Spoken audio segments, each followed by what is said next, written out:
Hello friends, welcome है आपका एसएससीसी channel पे। और आज आपके बीच फिर से लेके आ गए हैं वृत्त के टॉपिक को पार्ट 3, यानी कि वीडियो नंबर ये 3 है, पार्ट 3 बन रहा है। और आज आप देखेंगे कि वृत्त के कॉन्सेप्ट को जैसे मैंने बहुत ही बेसिक से एडवांस तक समझाने का जो ये एक प्रकार से सीक्वेंस चालू किए हैं, तो उसी में आगे बढ़ते हुए आज समझेंगे अपने लोग। जैसा कि बोर्ड पे आप लिखा हुआ देख पा रहे होंगे, वृत्त की त्रिज्या, व्यास और परिधि पे आज बात करेंगे। यानी कि इन शब्दों से बच्चों को बहुत ज्यादा दिक्कत होता है। बच्चे जो हैं इन शब्दों के मतलब को चित्र में नहीं समझ पाते हैं कि वृत्त लिखा हुआ तो देख रहे हैं कि वृत्त का ये त्रिज्या लिखा हुआ है, ये व्यास लिखा हुआ है और ये परिधि लिखा हुआ है, लेकिन जब सम्स बनाते हैं, जब उनके पास सम्स आता है, सवाल आता है, तो कनेक्ट नहीं कर पाते हैं। तो आपको शब्द का मतलब चित्र में क्लियर होना चाहिए कि अगर वृत्त है मेरे पास तो वृत्त में त्रिज्या कहाँ है, क्या है, वृत्त में व्यास कहाँ है, वृत्त में परिधि क्या है, किसको परिधि कहते हैं, किसको वृत्त कहते हैं। तो चलिए, मेरा पूरा कोशिश रहेगा इन गहराइयों को समझाने का। तो करते हैं वीडियो की शुरुआत और समझेंगे सबसे पहले वृत्त की त्रिज्या। फर्स्ट वीडियो में आप वृत्त और वृत्त के केंद्र के बारे में सेकेंड वीडियो में सीखे थे, आज तीसरा वीडियो। तो देखिए बच्चों, सबसे पहले तो आपको मैं चित्र में समझाऊंगा, उसके बाद परिभाषा लिखूंगा, जैसा कि मैं हमेशा पहले चित्र से चीजों को डिफाइन करता हूं। ये अगर आपके पास वृत्त है तो आपको बता चुके हैं कि ये वृत्त का केंद्र होता है। किसी भी वृत्त के मध्य में स्थित एक निश्चित बिंदु को केंद्र कहते हैं। और केंद्र से वृत्त तक की दूरी, ध्यान से सुनिएगा पॉइंट को, केंद्र से वृत्त तक की दूरी को त्रिज्या कहते हैं। केंद्र से, अब आप बोलिएगा कि सर केंद्र से वृत्त तक तो बहुत जगह हम लोग खींच सकते हैं, यहां खींच दिए तो ये भी हो गया, ऐसे करके मान के चलिए हम एक और खींच दिए, ये भी तो त्रिज्या ही हो गया। ये यहां खींच दिए सर ऐसे करके, ये भी त्रिज्या हो गया। सर यहां से यहां खींच दिए, क्या ये त्रिज्या नहीं हुआ, ये भी त्रिज्या हुआ। मतलब केंद्र से वृत्त पर जो रेखा टच कर जाता हो वो क्या होता है, त्रिज्या होता है। तो बात हुआ त्रिज्या का। त्रिज्या को स्मॉल आर से डिनोट किया जाता है। ये स्मॉल आर है तो ये भी स्मॉल आर है, ये भी स्मॉल आर है, ये भी स्मॉल आर है। तो बच्चों ध्यान रखेंगे कि त्रिज्या शब्द का मतलब केंद्र से वृत्त तक की दूरी जो होता है, केंद्र से वृत्त तक की दूरी, तो हमेशा यह आधा ही दूरी हुआ ना, क्योंकि इधर हम एक लाइन टच करेंगे तो आधा इस तरफ और आधा इस तरफ, तो उस पर हम आगे बढ़ेंगे तो व्यास में पहुंच जाएंगे। तो त्रिज्या का बच्चों एक नाम और होता है अर्धव्यास। त्रिज्या को अर्धव्यास भी कहते हैं। क्यों कहते हैं? क्योंकि ये व्यास का आधा होता है। अच्छा, त्रिज्या या अर्धव्यास का अंग्रेजी जो है ना, एक ही होता है रेडियस। रेडियस मतलब त्रिज्या, जिसको डिनोट किया जाता है स्मॉल आर से, जिसको डिनोट किया जाता है स्मॉल आर से। ठीक है, ये ध्यान रखेंगे, ये नहीं कि रेडियस में आर कैपिटल है तो कैपिटल आर से डिनोट कर देंगे। लेकिन मैं एक बात और समझाना चाहूंगा कि बहुत सारे सवाल में त्रिज्याएं कई ठो लेना पड़ता है। तो जैसे आपको एक छोटा वृत्त है, एक बड़ा वृत्त है, और भी बड़ा वृत्त है, और भी बहुत सारे वृत्त हैं, तो उस समय आप त्रिज्या को R1 R2 ले लीजिएगा। जब आपको ज्यादा त्रिज्या लेकर के सवाल को बनाना है तो R1 R2 R3 dot dot dot, इस प्रकार से Rn तक आप ले सकते हैं। त्रिज्या को इंडिकेट कराने के लिए, डिनोट करने के लिए R1 R2 R3, जितना भी R लेना हो आप ऐसे 1 2 3 लगा करके n नंबर तक जा सकते हैं। तो त्रिज्या जो हुआ उसी का एक और नाम हुआ अर्धव्यास। और त्रिज्या अर्धव्यास एक ही चीज हुआ, जिसको अंग्रेजी में रेडियस कहते हैं, स्मॉल आर से डिनोट करते हैं। और इसका एक फॉर्मूला भी होता है, जिसको हम फॉर्मूला अभी जस्ट नहीं बताएंगे, क्योंकि हम अगला टॉपिक समझाएंगे तो उससे कनेक्ट करके हम आपको फॉर्मूला बताएंगे। ठीक है, तो फिलहाल हम यहाँ पे सिंस डाल के रखते हैं कि फॉर्मूला आएगा R इज इक्वल टू क्या आएगा, हम आगे बताएंगे, अभी जस्ट बताएंगे। एक चीज टॉपिक समझा के उससे कनेक्ट करके इसको बताएंगे। तो इतना ध्यान रखना है बच्चों कि किसी भी वृत्त में केंद्र से लेकर के वृत्त तक की जो दूरी होती है, केंद्र से लेकर के वृत्त तक की जो दूरी होती है वो त्रिज्या होती है। और त्रिज्या या अर्धव्यास किसी भी वृत्त में अनेक सारे खींचे जा सकते हैं। ठीक है, और सभी त्रिज्याओं का लंबाई सदैव बराबर होता है। ठीक है, तो यहां से एक पॉइंट बना, पॉइंट को हम स्टार करके लिख दे रहे हैं कि किसी भी वृत्त की सभी त्रिज्याएं समान लंबाई की होती है। किसी भी वृत्त की सभी त्रिज्याएं समान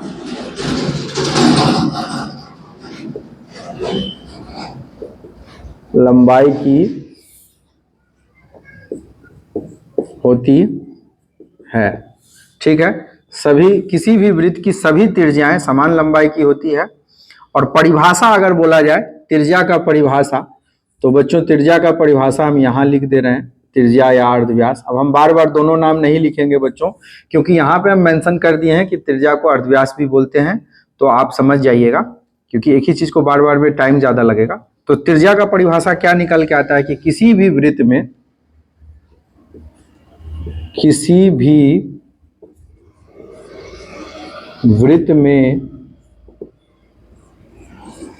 केंद्र से किसी भी वृत्त में केंद्र से परिधि तक, परिधि नहीं वृत्त तक, केंद्र से किसी भी वृत्त में केंद्र से वृत्त तक की, किसी भी वृत्त में केंद्र से वृत्त तक खींची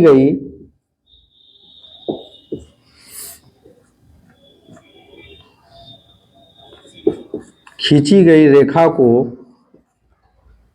खींची गई सरल रेखा बोल दीजिए, खींची गई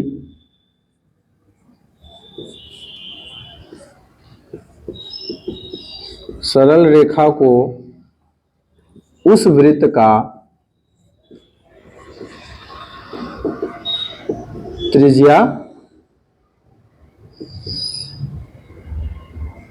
कहते हैं। और त्रिज्या जो होता है हमेशा व्यास का आधा होता है। एक पॉइंट ये भी है, इस पर भी ध्यान रखेंगे।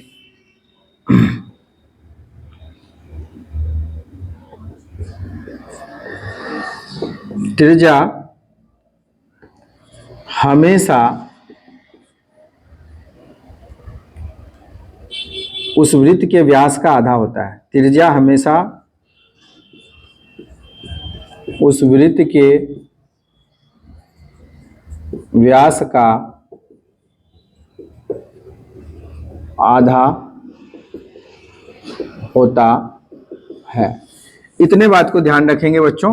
अच्छा, एक बात और मैं यहाँ पे समझा ही दूं हाथों हाथ कि वृत्त की त्रिज्या कॉन्सेप्ट आता है, इस पॉइंट को लिख दे रहे हैं कि किसी भी वृत्त में जब हम लोग त्रिज्या लेते हैं, केंद्र बीच बीच में होता है, तो इस पर जब हम त्रिज्या ले रहे होते हैं, कहीं भी त्रिज्या ले लीजिए आप, तो त्रिज्या जो है वृत्त पर हमेशा 90 डिग्री के कोण को अंतरित करता है। याद रखेंगे, यहाँ पे हमेशा 90 डिग्री के कोण को अंतरित करता है। क्यों? क्योंकि अगर ये मान के चलिए हम इस पर एक स्पर्श बिंदु खींचेंगे, तो स्पर्श बिंदु वृत्त को किसी एक ही बिंदु पर टच करता है। कोई भी स्पर्श रेखा, एक स्पर्श रेखा किसी वृत्त को किसी एक बिंदु पर ही, सॉरी बच्चों थोड़ा सा आवाज डिस्टर्ब किया होगा, उसके लिए मैं ये कहना चाहूंगा कि किसी भी वृत्त में कोई स्पर्श रेखा जो होता है वृत्त को बाहर से किसी एक बिंदु पर टच कर रहा होता है, और जब हम वृत्त के केंद्र से त्रिज्या खींचते हैं तो हमेशा ये लाइन परपेंडिकुलर बनता है, मतलब इस टाइप से बनता है। एक पड़ी रेखा पे खड़ी रेखा हमेशा 90 डिग्री के कोण को अंतरित करता है। यही कारण है कि किसी भी वृत्त में जब त्रिज्या, ठीक है, त्रिज्या जब वृत्त पे जाके टच करता हो तो वहां पे कितने डिग्री का कोण बनता है? तो बच्चों ये 90 डिग्री का साइन है, 90 डिग्री अंदर में लिख दीजिए, फिलहाल हम बाहर लिख दिए हैं। तो ये ऐसा जब कभी भी बना हो तो ये 90 डिग्री का। तो इस कॉन्सेप्ट पे आगे बहुत सारे चीज को समझेंगे अपने लोग, इसलिए हम इस पॉइंट को अभी ही बता दिए हैं कि कभी भी त्रिज्या वृत्त के केंद्र पर, केंद्र से जब त्रिज्या जाता है वृत्त पर, तो वहां हमेशा स्पर्श बिंदु के हिसाब से उस पर टच करता है, तो 90 डिग्री को कोण को बनाता है। तो एक पॉइंट ये भी आया कि त्रिज्या वृत्त पर हमेशा 90 डिग्री के कोण को बनाता है। त्रिज्या वृत्त पर हमेशा 90 डिग्री या समकोण, 90 डिग्री को ही समकोण कहते हैं, समकोण बनाती है। त्रिज्या वृत्त पर हमेशा 90 डिग्री या समकोण बनाती है। इस चित्र को समझ के ये पॉइंट बताया गया है। त्रिज्या की परिभाषा हो गया, त्रिज्या से रिलेटेड सभी बात हो गया बच्चों। अब आते हैं अपने लोग पॉइंट वृत्त के व्यास को ध्यान से समझेंगे। ये हो गया पॉइंट 1, ये एक तरह से समझ लीजिए पॉइंट 2। अब अपने लोग पॉइंट 3 समझते हैं। देख पाएंगे कि यहाँ पे ये वीडियो में सीन ये दिख रहा है कि नहीं अच्छे से। मान के चलिए बच्चों ये एक वृत्त है, तो इस वृत्त पे अब अपने को व्यास समझना है। तो हम क्या बताएं बच्चों, एक सवाल हमेशा ध्यान रखेंगे त्रिज्या, कि किसी भी वृत्त में अनंत त्रिज्याएं खींची जा सकती है, समान लंबाई की होती है तथा अनंत त्रिज्याएं खींची जा सकती है। एक पॉइंट आप अपने से भी ऐड कर लीजिएगा बच्चों, मैं ओरली बोल दे रहा हूं, ठीक है, नहीं होगा तो मैं लिख भी देता हूं। अब ध्यान दीजिए कि कोई एक वृत्त है, थोड़ा सा और अच्छे से बनाते हैं। मान के चलिए ये एक वृत्त है और इस वृत्त के हम अब बात करेंगे व्यास के बारे में। तो व्यास को बच्चों हम लोग समझे ना कि केंद्र से लेके वृत्त तक की जो दूरी होती है, तो केंद्र से लेके वृत्त तो ये तो आधा ही हुआ, आधा तो खाली है, तो इस आधे दूरी को त्रिज्या कहते हैं। और फिर से हम इसी केंद्र से इधर हम टच करा दिए, दूसरे छोर पर टच करा दिए। तो केंद्र से किसी भी वृत्त में केंद्र से वृत्त के दोनों छोर पर स्पर्श करने वाली रेखाएं जब एक सरल रेखा बने, स्ट्रेट ऐसे रेखा बने, है ना, तो उसे हम लोग वृत्त का व्यास कहते हैं। उस वृत्त का क्या कहते हैं, व्यास कहते हैं। और व्यास हमेशा जो होता है त्रिज्या का दुगुना होता है, व्यास हमेशा त्रिज्या का दुगुना होता है। तो देखो बच्चों यहाँ पे हम इसको समझा रहे हैं कि इसको पहले तो व्यास कहते हैं। व्यास का एक दूसरा नाम सबसे बड़ा जीवा भी होता है। व्यास का दूसरा नाम सबसे बड़ा जीवा, सबसे बड़ा जीवा। व्यास को डायामीटर भी कहते हैं। व्यास को अंग्रेजी में बच्चों डायामीटर कहा जाता है। व्यास को डायामीटर कहते हैं। तो व्यास को जब डायामीटर कहते हैं तो ये नहीं कि इसको कैपिटल डी से डिनोट करते हैं, इसको स्मॉल डी से डिनोट करते हैं बच्चों। और स्मॉल डी यानी कि व्यास का फॉर्मूला हमेशा, अगर त्रिज्या मान के चलिए बच्चों 4 सेंटीमीटर है, सपोज कीजिए यहाँ से लेके यहाँ तक की दूरी अगर 4 सेंटीमीटर है, तो ये भी यहाँ से लेके यहाँ तक 4 होगा, यानी कि ये हो जाएगा 2r के बराबर। इसीलिए व्यास का फॉर्मूला है 2r, त्रिज्या का दोगुना।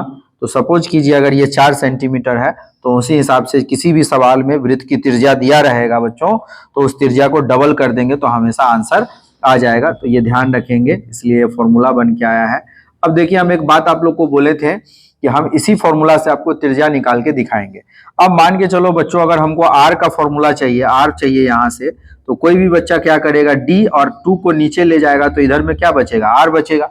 देख लीजिए अगर हम आर को यहाँ रखते हैं तो 2 इंटू में है तो चला जाएगा इधर बराबर के लेफ्ट में, जब आएगा तो बट्टा में चला जाएगा। और त्रिज्या का फॉर्मूला क्या निकल के आ गया, व्यास में जब भी 2 से भाग देंगे तो हमेशा हमको त्रिज्या पता चल जाएगा। यानी अगर किसी सवाल में त्रिज्या पता है तो व्यास पता किया जा सकता है, और व्यास मालूम है तो त्रिज्या पता किया जा सकता है। इन सभी बातों को ध्यान में रखेंगे बच्चों। तो इसी चीज को मैं यहाँ पे बता दे रहा हूं, r इक्वल टू क्या लिख सकते हैं अपने लोग, d/2। अच्छा, कितने बच्चे जो कमजोर होते हैं वो बच्चों को इस बात का भी कंफ्यूजन रहता है कि सर इधर d/2 है और इधर r लिखा है, यहाँ पे r आप इधर लिखे हैं, d/2 इधर लिखे हैं। उससे कभी नहीं घबराना है बच्चों, क्योंकि दोनों एक दूसरे के बराबर है। आप किसी को भी लेफ्ट में और किसी को भी राइट में रख सकते हैं, क्योंकि दोनों लेफ्ट और राइट वाला चीज एक दूसरे के बराबर है। तो त्रिज्या का फॉर्मूला क्या निकल के आया बच्चों, त्रिज्या का फॉर्मूला निकल के आया r is equal to d/2। अब हम इसको इरेज कर देते हैं क्योंकि हमको मेन समझाना था व्यास। तो व्यास यहाँ पे देख पा रहे हैं, व्यास को सबसे बड़ा जीवा कहते हैं। साथ ही साथ मैं यहाँ पे जीवा से रिलेटेड जब बात जीवा का उठ गया तो मैं एक बात आपको यहीं पे क्लियर कर देता हूँ, हालांकि मैं इसे और भी बताऊंगा आगे फिर से। अब मान के चलिए सर आप इस लाइन को, व्यास जो है वृत्त को एक छोर से लेके दूसरे छोर पर सीधी रेखा, सरल रेखा बनेगा तभी व्यास बनेगा। ऐसा नहीं कि एक ऐसे बन रहा है एक ऐसे बन रहा है तो उसको व्यास नहीं बोल देंगे। अब मान के चलिए यहां से हम यहां तक एक लाइन ऐसे खींच दिए, तो क्या ये जीवा है, हाँ सर ये जीवा है, इसको हम जीवा कह सकते हैं। अच्छा सर क्या इसको हम व्यास कह सकते हैं, नहीं इसको व्यास नहीं कह सकते हैं, ये जीवा तो है लेकिन ये व्यास नहीं है, क्योंकि व्यास उसी जीवा को कहा जाता है जो केंद्र से गुजरता है। सबसे इंपॉर्टेंट पॉइंट बच्चों, इस बात को हमेशा याद रखिएगा, व्यास हमेशा याद रखेंगे कि व्यास उसी जीवा को कहा जा सकता है जो वृत्त के केंद्र से होता हुआ जाए, उसे हम व्यास भी कह सकते हैं और जीवा भी कह सकते हैं। लेकिन बाकी जीवा जो केंद्र से नहीं जाए, जो केवल वृत्त को एक छोर से दूसरे छोर तक तो स्पर्श करता हो लेकिन केंद्र को टच करते हुए नहीं जाए, केंद्र पर से होते हुए नहीं जाए तो उसे केवल और केवल जीवा कहा जा सकता है। तो देखो बच्चों, यहां से लेके यहां तक हम जितना भी पॉइंट लिखे, ये वाला बीच वाले को छोड़ के व्यास वाले को, ये सभी जीवा है। और जीवा जब कभी भी नीचे की तरफ जा रहा है तो जीवा की लंबाई घटते जा रही है। ठीक है, ठीक उसी प्रकार से बच्चों जब जीवा हम अगर ऊपर भी बनाएंगे व्यास वाले लाइन से ऊपर, तो इसका भी लंबाई घटते जाएगा, लंबाई इसका कमते जाएगा। और इस प्रकार से अनंत जीवाएं खींची जा सकती है। अनंत क्यों? क्योंकि इस पर ढेर सारा पतला पतला लाइन बना सकते हैं, मोटा लाइन बना सकते हैं, अनंत सारा। तो किसी भी वृत्त पर कितनी सारी जीवाएं खींची जा सकती है? अनंत जीवाएं खींची जा सकती है। किसी भी वृत्त के व्यास को क्या हमेशा व्यास को जीवा कह सकते हैं, सबसे बड़ा जीवा कह सकते हैं, बाकी को हम लोग जीवा कह सकते हैं, व्यास नहीं कह सकते। इस बात को हमेशा याद रखना है। तो जीवा और व्यास वाला बहुत इंपॉर्टेंट पॉइंट क्लियर हुआ। रह गया बात कि सर इसका परिभाषा। अच्छा, क्या एक बात और बच्चों परिभाषा लिख देते हैं। और एक इंपॉर्टेंट बात कि क्या व्यास एक ही तो खींचा जा सकता है? नहीं, बहुत सारा व्यास खींच सकते हैं।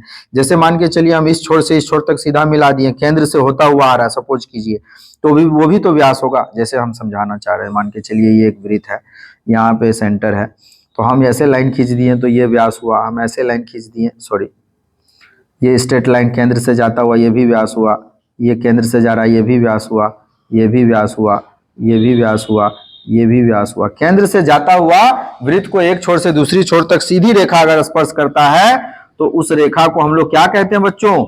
व्यास कहते हैं। मतलब किसी भी वृत्त पर अनेक सारे व्यास खींचे जा सकती है, इस बात को हमेशा याद रखना है। तो बहुत सारा पॉइंट निकल के आता है। तो चलो बच्चों, अब हम डेफिनेशन लिख दें। इसके लिए तो इरेज करना पड़ेगा मुझे थोड़ा सा, तो मैं करता हूं इरेज, तब तक आप इसको स्क्रीनशॉट ले सकते हैं। हाँ, तो बच्चों ध्यान देंगे, जितने भी बातों को बताएं अब हम व्यास की परिभाषा को लिख देते हैं। सबसे पहला पॉइंट हो गया अब व्यास। व्यास किसे कहते हैं, है ना? अगर कोई पूछ दे तो व्यास का परिभाषा क्या लिखेंगे? किसी भी वृत्त में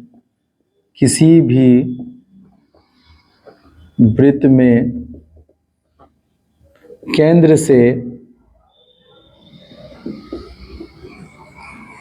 से होता हुआ या केंद्र से गुजरता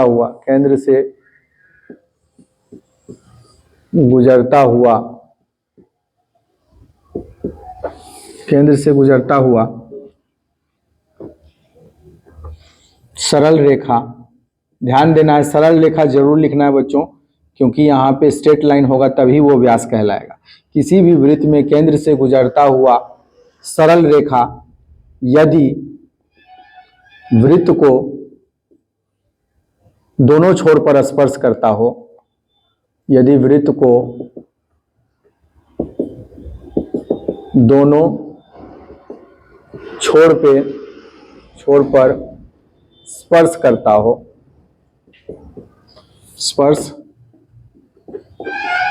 हो तो उसे उस वृत्त का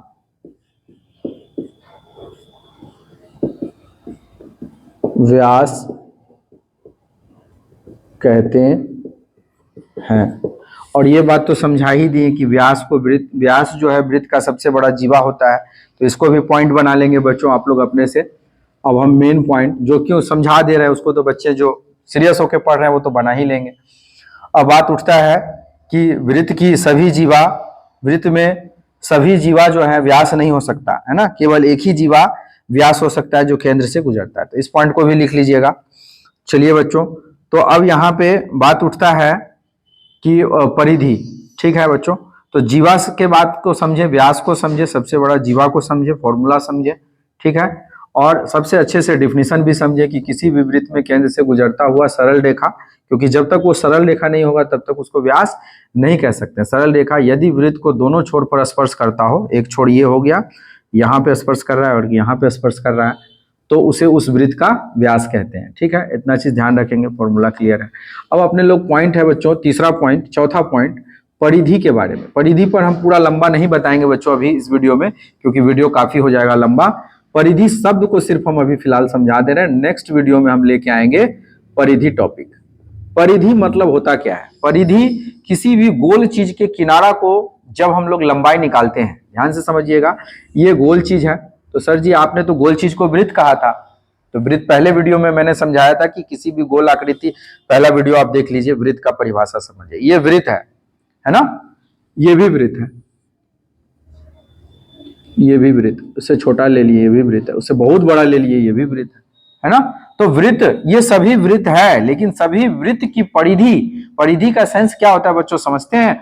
आप इस पॉइंट को यहां से काट दिए, इसको सीधा लंबा बना दिए, ऐसा लाइन, ठीक है। इस पॉइंट को यहां से काट दिए, इसको सीधा कर दिए। ये कोई चूड़ी था, कोई बाला था, कोई कड़ा था, कोई गोल चीज था, उसको हम लोग रिंग को काट करके ऐसे सीधा कर दिए, यहां हम सीधा कर दिए, यहां हम इसको सीधा कर दिए, इतना बड़ा बना दिए। बड़ा था तो बड़ा होगा, छोटा वृत्त रहेगा तो छोटा होगा।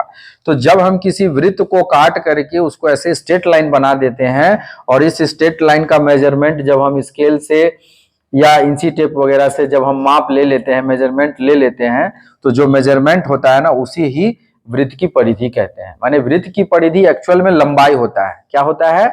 वो गोल जो है ना ऐसा, उसको काट के सीधा करके, चूंकि गोल में मापने में नहीं होगा, मापने में नहीं बनेगा, इसीलिए इसको काट करके ऐसे सीधा कर लेते हैं, फिर इंची टेप या स्केल की मदद से इसको मेजरमेंट कर लेते हैं। तो परिधि का सेंस ही हुआ बच्चों किनारों का योग। किस चीज का योग? किनारों का। परिधि का सेंस क्या हुआ? किनारों का योग। तो किनारा तो इसमें एक ही ठो है, तो किनारों का योग, योग शब्द तो यहाँ पे आ रहा है, लेकिन उसका सेंस नहीं बन रहा है, क्योंकि किनारा एक ही है। इसी किनारा को गोल होने की वजह से इसको काट के सीधा कर लिए, मेजरमेंट बता दिए, परिधि पता चल गया। नेक्स्ट वीडियो में परिधि पर पूरा डीप एनालिसिस करेंगे बच्चों। तो अगर आपको आज का मेरा वीडियो वृत्त की त्रिज्या, व्यास और परिधि, परिधि जो कि पूरा नहीं हुआ है, ध्यान रखेंगे, घबराएंगे नहीं कि सर परिधि बहुत शॉर्टकट में आप निपटा दिए हैं, ऐसा नहीं है बच्चों। मैं परिधि को पूरा डिटेल्स में लेके आऊंगा, क्योंकि परिधि जब अपने लोग पढ़ेंगे ना, तो उसमें पाई भी आएगा। पाई क्या है, पाई के बारे में पूरा इंफॉर्मेशन लेके आएंगे, क्योंकि जब तक पाई क्लियर नहीं होगा तब तक हम आपको परिधि अच्छे से नहीं समझा सकते, या कोई भी टीचर समझाते हैं तो उनको पाई पहले समझाना पड़ेगा। तो पाई को पूरा डीप एनालिसिस करेंगे, पूरा परिधि पे बात होगा। तो अगर मेरा वीडियो इन्फॉर्मेटिव लगता है, समझाने का तौर तरीका अच्छा लगता है, भले एक कमी है कि मेरे पास अभी डिजिटल बोर्ड नहीं है, तो इस कमी को आप नजरअंदाज कीजिए थोड़ा देर के लिए, क्योंकि आपको कंटेंट्स अच्छा मिलना चाहिए, पढ़ाई में दम होना चाहिए। सर कैसे पढ़ा रहे हैं वो इंपॉर्टेंट रखता है, व्हाइट बोर्ड पे पढ़ा रहे हैं कि डिजिटल बोर्ड पे पढ़ा रहे हैं ये मायने नहीं रखता है। फिर भी बच्चों, मेरा पूरा कोशिश रहेगा डिजिटल बोर्ड जल्द से जल्द लाने का, और आप लोगों के बीच विशेष सुविधा उपलब्ध कराने का। तो तब तक कीजिए इंतजार नेक्स्ट वीडियो का, इसी का पार्ट 4। मिलते हैं नेक्स्ट वीडियो में। Thanks for watching.